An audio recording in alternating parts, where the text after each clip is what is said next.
जय हिंद। स्वागत है आप सभी का हमारे YouTube चैनल स्टडी विद एके में। आज का ये जो वीडियो है, ये वीडियो बेसिकली आपका लेक्चर 4 होने वाला है, चैप्टर 2 ओरिजिन ऑफ अर्थ का।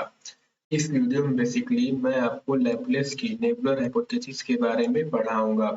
और अपने प्रीवियस वीडियोज में अभी तक हम सब सोलर सिस्टम के टॉपिक को देख चुके हैं, स्टेटस ऑफ प्लूटो के टॉपिक को देख चुके हैं, ओरिजिन ऑफ अर्थ के टॉपिक को देख चुके हैं। इसके अंदर बेसिकली आपने कुछ कॉन्सेप्ट दे रखे तो वो हमने देखा था, प्लस आपकी कांत की गैसेस हाइपोथेसिस को देख चुके हैं।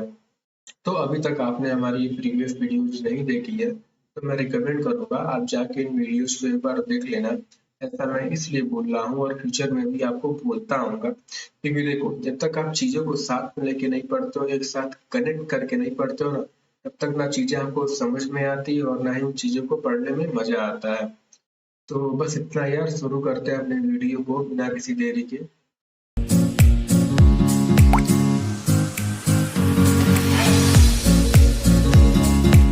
Nebular hypothesis of Laplace. देखो यार, एक बात तो सब लोग जान लो, चाहे ये आपकी लैपलेस की हाइपोथेसिस हो गई या कांत की हो गई या बाकी और थ्योरीज हो गई, ये हाइपोथेसिस हो गई, ये सब आपकी बेसिकली एजम्पशन बेस्ड थी। आपका हाइपोथेसिस का मतलब ही होता है एजम्पशन, यानी कि जब हमारी अर्थ की फॉर्मेशन हुआ था, वो उसका बनने का प्रोसेस क्या था, वही इन्होंने बेसिकली अपने लैपलेस और कांतों ने ये अपने हाइपोथेसिस में लिखा था। तो अगर हम बात करें लैपलेस की, तो इनका पूरा नाम था Pierre Simon Marcus the Laplace. ये बेसिकली आपके फ्रेंच मैथमेटिशियन थे। इन्होंने 1796 में एक बुक लिखी थी जिसका टाइटल आपका बेसिकली था exposition of the world system. इसी बुक का इसी बुक के अंदर आपकी नेबुलर हाइपोथेसिस लैपलेस की आती है। अगर इस हाइपोथेसिस की हम बात करें तो इसे बेसिकली कांत की गैसेस हाइपोथेसिस का मॉडिफाइड वर्जन माना जाता है।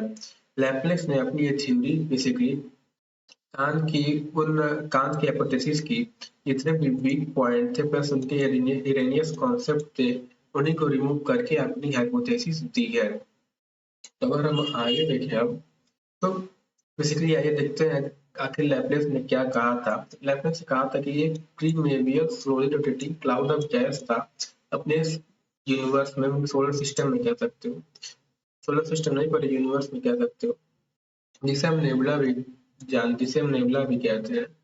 ये जो प्रीमियर का मतलब होता है समय की शुरुआत, यानी समय की शुरुआत से एक गैस का क्लाउड प्रेजेंट था, जो कि ये बात आपके कांत ने भी कही थी। फिर उन्होंने कहा इसके जो मैटर या पार्टिकल थे वो बहुत ही गर्म थे, पर कांत ने कहा था कि इसके पार्टिकल और जो थे मैटर वो बहुत ही ठंडे थे।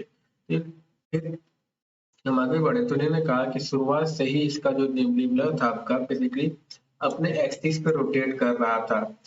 और उसके बाद उन्होंने कहा कि रोटेशन की वजह से इसमें जो क्या बोलते हैं, इसमें हीट का लॉस होने लगा, ग्रेजुअल लॉस ऑफ हीट होने लगा इसके आउटर सरफेस से, रेडिएशन थ्रू रेडिएशन। इसका रिजल्ट क्या हुआ, जब मैं देखिए हीट का लॉस होगा तो सिंपल सी बात है भाई, आउटर सरफेस से तो आउटर सरफेस जो था इसका ठंडा पड़ने लगा, और जब आउटर सरफेस ठंडा पड़ने लगा, यहाँ की एक लाइन थी मैं आपको मेंशन करना भूल गया, जब ठंडा पड़ने लगा तो उनमें क्या हुआ, वो सिकुड़ने लगे, वो आप बहुत ही क्लोज आने लगे। तो उससे क्या हुआ बेसिकली, जब कोई चीज क्लोज आएगी, सिकुड़ने लगेगी, ठंडी पड़ेगी, तो उसका साइज जो होता है डिक्रीज होने लगता है। वही मैंने लिखा है यहाँ पे। फिर जब उसका as the size decrease, as the size of nebula continue to decrease, the rotatory motion of velocity continue to increase, यानी जैसे इसका साइज बढ़ घटता जा रहा था, जो उसे घूमने की गति थी वो बढ़ती जा रही थी।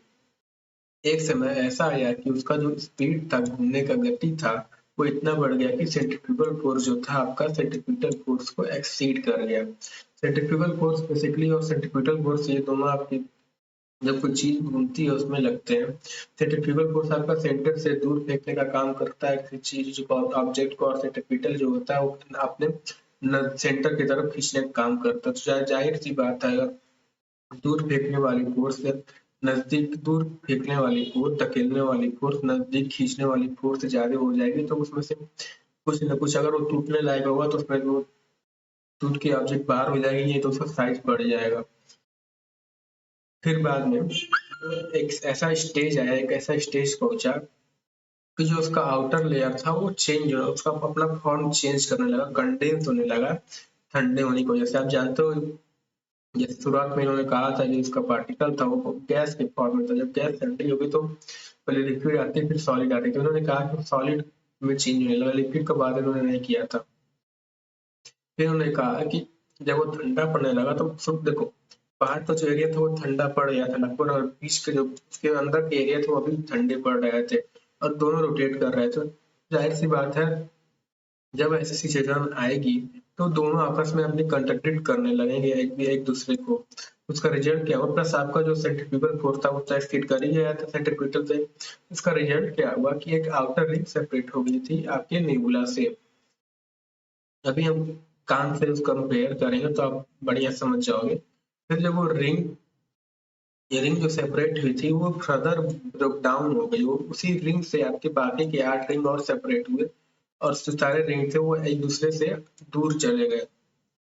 फिर बाद में जितने भी आपके मटेरियल्स थे सारे रिंग के, वो एक जगह कलेक्ट होके ठंडे पड़े, और सारे आपकी पृथ्वी और सारे बाकी प्लेनेट की रचना हुई, और सैटेलाइट की भी फॉर्मेशन हुई।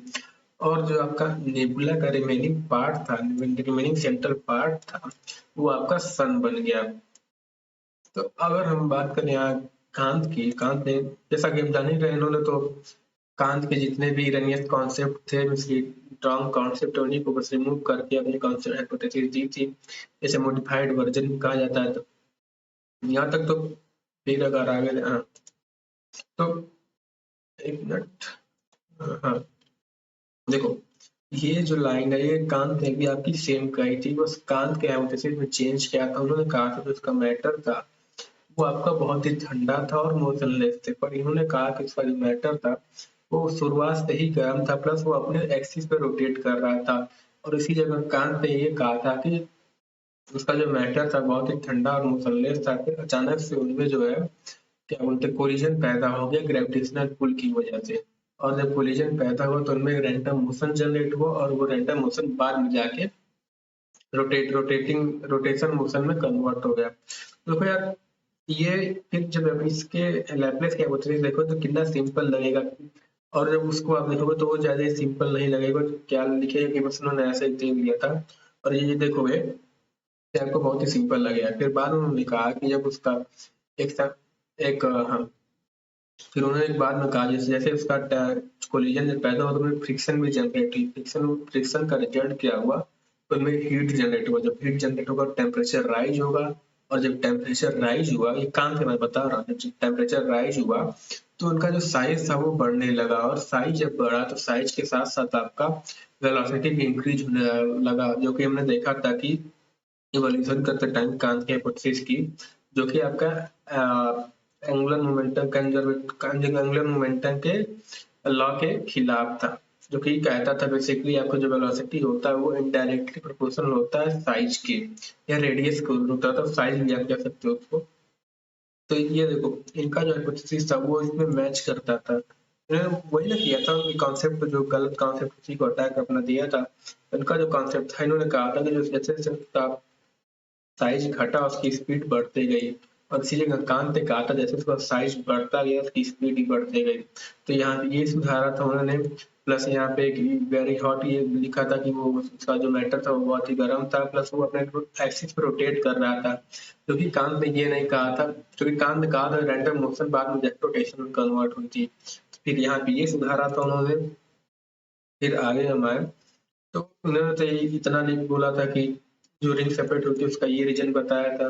कांत ने कहा था जब उसकी साइज बढ़ी उसकी स्पीड बढ़ी तो रोटेशन की स्पीड बढ़ी, तो एक ऐसा समय आया कि सेंट्रीफ्यूगल फोर्स सेंट्रीपिटल को एक्सीड कर गया, और जब एक्सीड किया तो उससे के रिजल्ट क्या हुआ, एक रिंग सेपरेट हुई, और फिर उसी सेम रिपीटेशन प्रोसेस से बाकी की आपकी रिंग सेपरेट हुई, और फिर सेम यही प्रोसेस जो यहाँ पे लिखा हुआ है उनके साथ भी वही हुआ था। बस एक और यहाँ पे डिफरेंस, मेजर डिफरेंस ये है कि देखो, कांत जो थे उन्होंने कहा था सपोज ये आपका एक नेबुला हो गया, ठीक, कांत ने कहा था जब इसका ये रोटेट कर रही थी, जब इसका सेंट्रीफ्यूगल फोर्स आपका एक्सीड कर गया सेंट्रीपिटल फोर्स से, तो उससे एक रिंग सेपरेट हुई। ठीक, और इसी सेम रिपीटेशन प्रोसेस है आपके नेबुला से बाकी के रिंग सेपरेट हुए थे। ठीक, पर आपके जो लैपलेस भैया थे, लैपलेस ने कहा था कि नेबुला से पहले ये तो नेबुला से जब सेंट्रीफ्यूगल एस्केप कर गई और जब आउटर लेयर आप आउटर सरफेस आपका ठंडा पड़ गया और बीच कभी ठंडे पड़ रही थी, तो उससे क्या हुआ, एक रिंग सेपरेट हुई। जो रिंग फिर इन्होंने कहा कि इस रिंग से ही आपके बाकी के रिंग ये टूट गए, बाकी के रिंग सेपरेट हुए थे।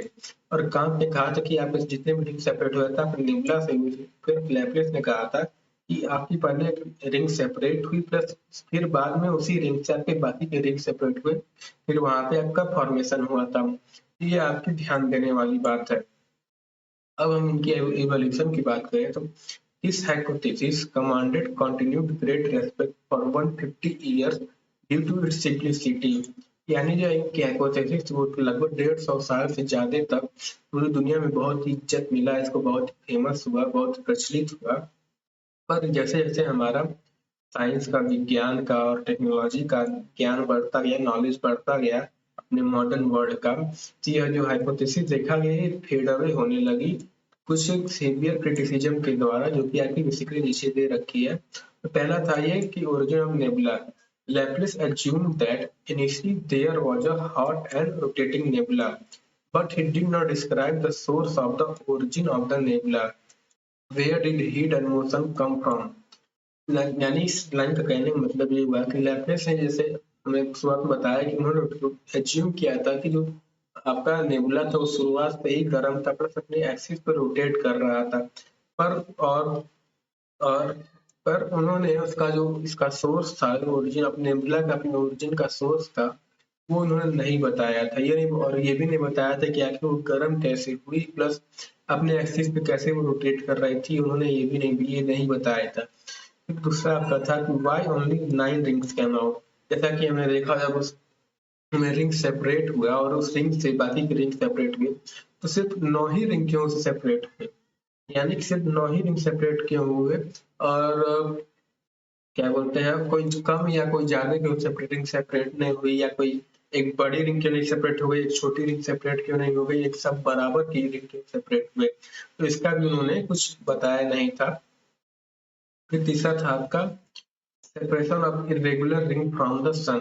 And if sun is the remaining nucleus of the nebula, it should have a small bulge around its middle part, which would point out probable separation of irregular ring from the sun, but there is no such bulge in the middle part of the sun। इस line का, इस paragraph का कहने का मतलब ये हो गया कि चलो अगर हम मान लेते हैं कि भाई सेपरेशन हुआ था नेबुला से आपकी बाकी रिंग का, फिर फॉर्मेशन होती प्लेनेट की, तो अगर सेपरेशन हुआ था तो उसका कुछ परिणाम दिखना चाहिए कि यहाँ सेपरेशन हुआ था। जैसा कि जब आप कोई चीज किस चीज में खींचते रहे वो टूट जाती है, तो आप देखते हो जो जिस चीज से आप खींचोगे तो खिंचाव आ जाता है, उसमें बल्ज आउट हो जाता है कुछ ऐसे। तो अगर इनके लैपलेस की थ्योरी में हम मान लेते हैं तो अपना सन कुछ इस प्रकार से होना चाहिए था, ये साइड साइड से बल्ज आउट होना चाहिए था, पर अपना सन कुछ इस प्रकार से नहीं। अपना सन तो जानते गोल गोलता है। फिर चौथा आपका रोटेटरी मोशन, ये भी उन्होंने कुछ एक्सप्लेन नहीं किया था, तीसरा वाला भी। और चौथा भी फिर चौथा हम देख लेते हैं पहले क्या था। और चलिए फिर हमने कहा चले भैया ये भी हम मान लेते हैं कि प्लेनेट जो थे नेबुला से फॉर्म हुए थे, then the planet must have been liquid state. जैसा कि मैंने बताया था आपको, क्या बोलते हैं, आपको जो प्लेनेट आपकी जो नेबुला थी पहले शुरुआत में गैस फॉर्म में थी, और जब ठंडी पड़ने लगी तो पहले, अब जैसे जानते हैं जब गैस ठंडी पड़ती पहले लिक्विड में आती फिर सॉलिड में जाती है, तो उन्होंने लिक्विड ये नहीं, लिक्विड का जिक्र नहीं किया था, उन्होंने सीधा कहा था कि भैया वो ठंडी पड़ी सरफेस और बाद में से रिंग सेपरेट हुई। तो अगर लिक्विड स्टेट में अगर आपकी, तो अगर हम फॉलो करें बेसिक लॉ को, तो गैस ठंडी पड़ी होगी तो पहले लिक्विड स्टेट में आई होगी अपने इनिशियल स्टेज में। बट जो आपके प्लैनेट है वो लिक्विड स्टेट में रोटेट नहीं कर सकते और ना ही रिवॉल्व कर सकते अपने सन के अराउंड प्रॉपरली। क्योंकि देखो यार, जाहिर बात है, जब एक आप बाल्टी से कोई पानी में फेंकते हो, जैसा कि आप इमेज देख सकते हो, ये जो पानी है आपकी पूरी चारों चारों तरफ फैल गया है। तो आप यही सपोज करो कि एक आपके यूनिवर्स में एक लिक्विड शेप में इतनी बड़ी चीज अगर रोटेट करेगी, रिवॉल्व करेगी अपने सन के राउंड, तो जाहिर सी बात है एक साथ इकट्ठा नहीं हो पाएगी, वो पूरी चारों तरफ फैल जाएगी। और जैसा कि हम देखते हैं आज की अपनी पृथ्वी, ऐसा तो कुछ हुआ नहीं। तो यही यहाँ पे बेसिकली लिखा गया था कि, और फिर ये लिखा था कि हम जैसे कि जानते हैं कि हमारा सॉलिड मास है मैटर का, सिर्फ वही है कि रोटेटरी कर सकता है, रिवॉल्यूशन कर सकता है एक परफेक्ट ऑर्डर में अपने सन के अराउंड। तो बस इतना ही यार आज की वीडियो में। एक और तो माफ करें, एक और था आपका direction of rotation. According to Nebula hypothesis, all satellites would spin in the same direction as their parent planet. Yet a few satellites of Saturn and Jupiter actually rotate in other direction. क्योंकि जैसा कि Laplace ने कहा था कि जब हमारे planet का फॉर्मेशन हुआ था उसी प्रकार हमारे सैटेलाइट का भी फॉर्मेशन हुआ था। तो जब सब एक ही तरफ रोटेट कर रहे थे, उन्होंने यही कहा था ना, रोटेशन जब हुआ, जब बंडाल हुआ तो सब रोटेट कर रहे थे, वो सारे मैटर एक जगह इकट्ठा हो गए और फॉर्मेशन सैटेलाइट की फॉर्मेशन हुई थी। तो अगर सब एक ही तरफ रोटेट कर रहा है तो ऐसा क्या हो गया, सैटर्न और जुपिटर के जो सैटेलाइट थे, यानी सैटेलाइट से मून को कह सकते हो जो थे, वो अदर डायरेक्शन में रोटेट करने लगे। तो ये जाहिर सी बात है, ये जो आपका 5वां पॉइंट था ये बाद में ही आया होगा, क्योंकि उस समय तो हमारी टेक्नोलॉजी उतनी नहीं रही होगी कि हम इस बारे में जान सकें। तो फिर बाद में यही कारण था, ये जो पहले शुरुआत में खुद प्रचलित थी, क्योंकि उस समय टेक्नोलॉजी और साइंस हमारी उतनी मॉडर्न नहीं थी। ये जो थ्योरी जब उस समय हाइपोथेसिस आए थे तो ये उस अपने समय से बहुत ही मॉडर्न बता रही थी, इसलिए इसे एक्सेप्ट किया गया था, इसे ज्यादा प्रचलित हुई थी। तो बस आज के लिए इतना ही, खत्म, टाटा, गुड बाय। हमारी वीडियो को आप लाइक करिए, शेयर करिए, करना ना भूलिएगा, प्लस सब्सक्राइब कर दीजिएगा। तो मिलते हैं आपको अगले वीडियो में। धन्यवाद, जय हिंद।